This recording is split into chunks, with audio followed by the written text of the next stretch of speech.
All right, the College Football Playoff Committee unveiled their initial rankings for a 12-team playoff and what that may look like in the new era of college football. And I'm really excited to see how all of this plays out. I am interested in how they will navigate 12 teams and this seeding and what these rankings will look like. Their job is to just put out who they believe the 12 best teams in the country are right now, right? Indeed. And do it on a week-to-week basis. And if you go off of what these initial rankings look like, the metrics will tell you this is pretty much it, right? I mean, this is what it mirrors the AP poll. It mirrors the coaches poll fairly closely. I think if you look at it in the top 12, the only discrepancy is Ohio State and Georgia being flip-flopped, where the traditional polls of the AP and the coaches, they have Georgia 2. The College Football Playoff Committee has Ohio State at number 2. Other than that, it's pretty chalk all the way to 13, one spot beyond where this 12-team playoff will reside. So it's not like there's a bunch of panic in the streets by anybody, because it's what we all thought it would kind of look like, you know? The whole idea of getting the college football playoff was so that we could stop doing the whole, 4-team list of, but this team got left out, and this team got left out, and this team got left out. And if you get to 12, it's a lot like for me when you talk about the NCAA tournament, expanding from 64 to 72, 72 to 80. It's like, okay, at some point in time you have to have a cutoff, because there's a realistic point in this. And there's some certain trade-offs, obviously, in basketball and football that aren't the same.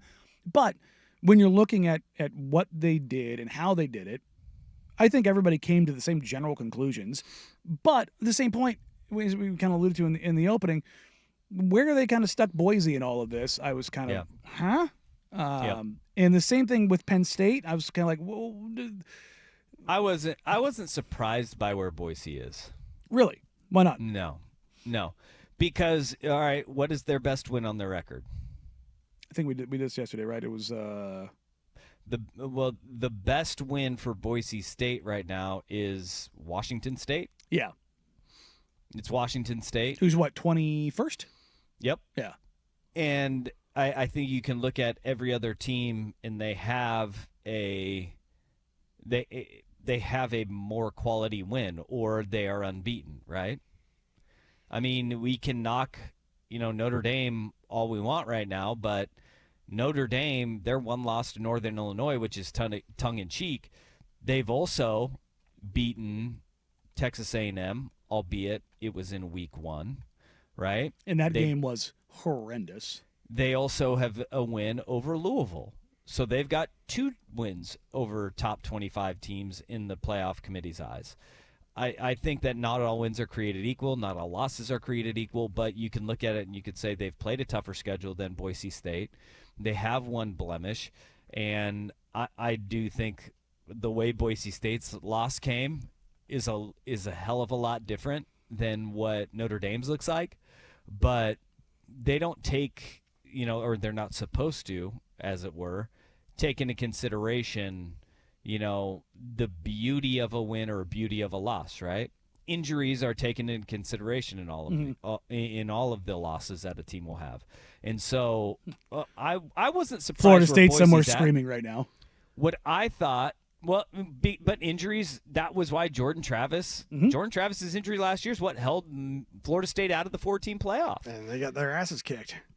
Yeah. And so when you think of it in those terms, like, injuries play a massive factor in all of this.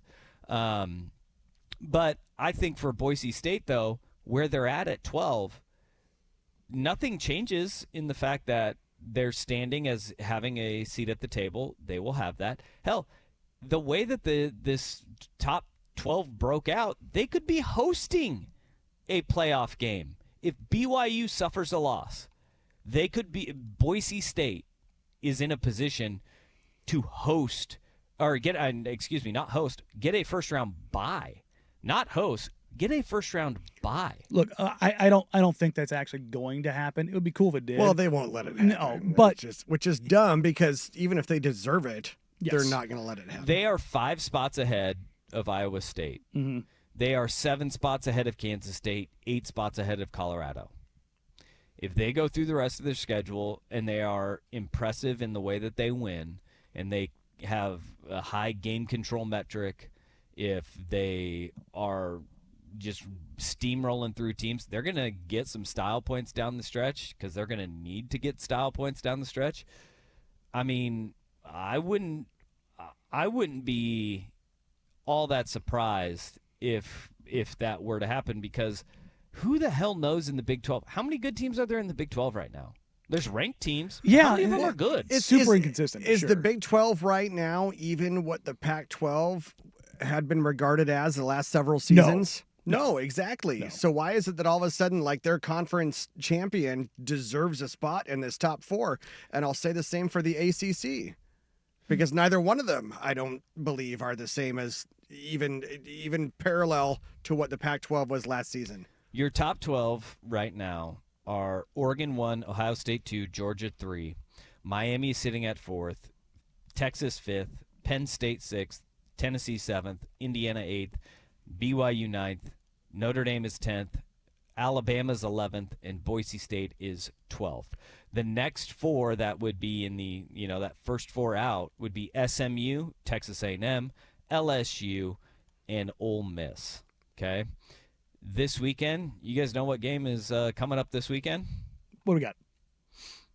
You have got an eliminator game between Alabama and LSU. Oh, there you go. Alabama, who's already got 2 losses. Alabama And LSU. and And LSU, who That's why also- it's an eliminator game right there, full stop. Whoever loses that, you lose your chance at going to the college football playoff. And I think one thing that it is maybe underappreciated here and not talked about enough is that you've got your top 2 spots in the CFP rankings coming from the same conference. Well, So, yeah, we'll get to that. But Okay. Texas A&M also has an eliminator game against Texas coming up at the end of the year, right?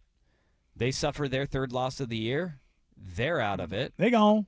Okay, and now you're sitting there and you're looking at these schedules and you're looking at these slates and you're looking at these teams and saying, this is why Boise State is actually in a really damn good spot, because SMU coming up, they've got 3 more games: Boston College, Virginia, Cal, right? I mean, I don't know how overwhelming of favorites they would be, but then they would have a conference championship game where a 2-loss ACC team would not get in. But if they win the conference, now you're looking at it going, all right, they're already behind Boise State. Are they going to be able to make that jump up?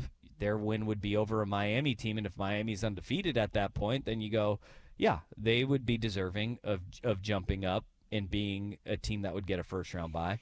But I think the Big 12 is the big question mark that everybody has, because BYU is sitting there, and they have wins over ranked opponents. Mm-hmm. Okay, they are undefeated right now, but in their games they got 4 left: Utah, Kansas, Arizona State, Houston. There are 3 of those 4 games right now. You could say, feasibly, could they stub their toe? There's some landmines in there for sure. There are. There definitely are, because it's really hard to go undefeated. It is insanely hard to go undefeated over the course of a college football season. And if Boise State has 1 loss, and that 1 loss is to Oregon on the road early in the year, I don't think it's out of the question to think Boise State could be a team that is hosting, or is a first-round bye, and they could go either first-round bye or on the road in the first round of the playoffs. That's the thing that I don't like about this. I think it's pretty unlikely that even if they run the table and everything works out in their favor, that they end up as the 4 seed and getting that first round bye. But they should be in consideration for getting the at-home bid in the first round. That's the thing that bothers me. It's like you're saying either they're good enough to be a top 4 seed, or if somebody else boots them, they get bumped all the way to the back of the line. It's like, no. Why are they not in consideration for one of the other bids? Because that, in all reality, they should be a 5-8 team. That's where they should be. I don't think if you're questioning that like right now, I don't know, number one, how you can. Number two, if they get through everything else and they're still a one-loss team, they've got a team that you saw hang with Oregon. Like that, enough. I don't care how early in the season it was. You've seen them stand up to a perennial or a title contending level team this year. So even if you don't have enough or a lot of film on it, or you don't have a lot of opportunities, they also, go toe-to-toe with Washington State, and Genty went nuts there too. So it's like, it's not like they're just beating up on everybody else. So why not avoid the BCS style of, well, the computer's going to decide this, and we know they're just going to, back then, the manipulation of how they did it ended up a little bit weird. But instead, why don't we do the thing that we should do and put them exactly where they need to be, as opposed to, well, there's this justification for this, that, and the other, because the other big boys at the tables are going to get pissed off. Okay. Which team do you rip one of those 5-8 slots away from then? As it sits right now? That is the question, though. Penn State.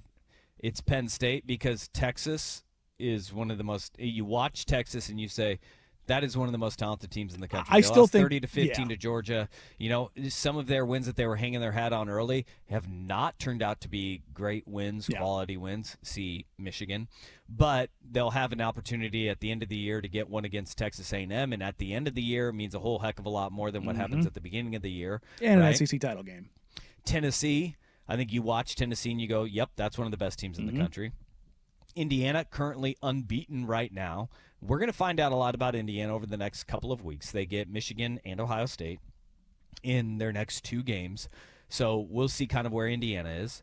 And those are, your 5-8. And that's the hard part for this is, all right, who do you kick to the curb then? And if for me, it's very clearly Penn State. I mean, Penn State went toe-to-toe with Ohio State. Granted, it was at home, but it took a goal line stand for Ohio State to escape that game. And if you want to play the by proxy game, Boise State stood toe-to-toe with Oregon on the road. We're doing the whole transitive property 100%. thing. Yeah. But if we're saying that Penn State stood up against Ohio State, Boise State stood up to Oregon just the same way that Ohio State did to Oregon. And I think that this is what the committee is taking into account, and this is what they should take into account too. How different is that Oregon team that we see now than they were then? Sure. Right? Because not every team's the same at the beginning of the season as they are at the end. No. Well, and there was a change at halftime of that game against Boise State. On the offensive line. Where they moved Pancho Laulu to center. They moved Marcus Harper to right guard and put Nishad Strother in at left guard. Oregon ran for 93 yards on Boise State in that second half. Right? And it looked like a different offense, and they have been a different offense since that moment of halftime. You take that. Is that going to be taken into consideration of, all right, what would it look like now if we put this Oregon team on the field with Boise State?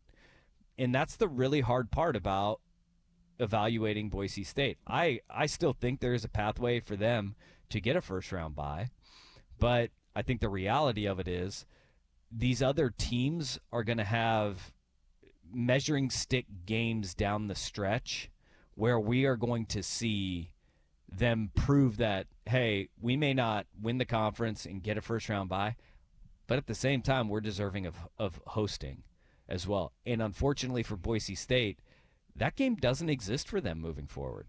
No, by no fault of their own, in the same way that Indiana is, not played anybody until the end of the season. And just boat racing all of those other teams. It's like, right? what else do you want us to do if you're Indiana or if you're Boise State? Like what?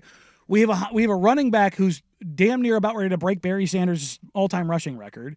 We went toe-to-toe with Oregon, and he performed there. He's been an absolute monster the entire season. Everybody you put in front of us, we're running over, and they're kind of mirror images of each other in a sense, and just obviously stylistically different. But the idea of, like, you've put everything in front of us, and we've done everything you've expected of us. and Yeah. then some. I think when you're talking about Indiana, if Indiana goes through and handles business, like here's the strange hypothetical. What happens if Indiana beats Michigan and Ohio State? Where does Then- Ohio State end up in all this? Where does Boise State end up in Yeah. all this? Like that they have the one to be the massive, massive, massive disruptor. No doubt about it. And then they win the Big Ten championship game. They'll get a bye. And they'll probably be the number one team in the country. Right? Like Because if they'd have they wins over ran the Ohio table, State right? and Oregon in the last month of the season. Yeah. And at that point in time, who's got better wins than that? Nobody. Does They Ohio would be State miss the playoff if they lose to Indiana? I think it depends on how they look in it. Well, that'd be lost two. Lost two. correct? Yeah. That'd be No, lost I don't think they to. will. I think that you. Well, can now see you're putting them- in 3 teams for the Big Ten, and one of them's a 2-loss team. Yeah. Well, Yeah, yes, absolutely. Because Yeah. who else are you putting in? What if Penn State's there with only 1 loss? They get in too. So Right now, 4 that- Big Ten teams, and one of them with 2 losses. There's Have you 12 seen- spots. Have you seen the top 12? I mean, I get it, but like we're talking about putting like we're fighting over one SEC team here, and it's like I don't know, man. That's Look, if you don't think there's going to be 3 to 4 Wait, teams who's fighting each from over- the Big wait. Ten or the SEC, like I think there'd be Wait. 3 to 4 from each league. Wait, who are we fighting over one SEC team? Because right now, Alabama. Alabama's the only. SEC. Well, I'm saying Four the SEC one teams would be 2-loss in. team. Yeah, I don't think there's really a fight over that. The eliminator is going to be, that Alabama LSU game. 3 losses, you're out, right? But if Alabama loses that game to LSU this weekend, guess who replaces them? LSU. Yeah, The 2-loss because team. SMU and Miami, you would have a title game where somebody Yeah. would have to lose there, and that would be the disruptor there. Yeah, I wasn't considering the ACC part of that because I was Yeah. thinking SMU would be a team that could move in, but they're obviously they would either be a 2-loss team or Miami would have a loss, Look, and you'd have and I somebody think fall you're back gonna there. you're gonna have probably one Big 12 team and one ACC team. The crazy part about what this looked like after ranking number 1 is what the actual bracket will look like, because Yes. the bracket is different than the rankings.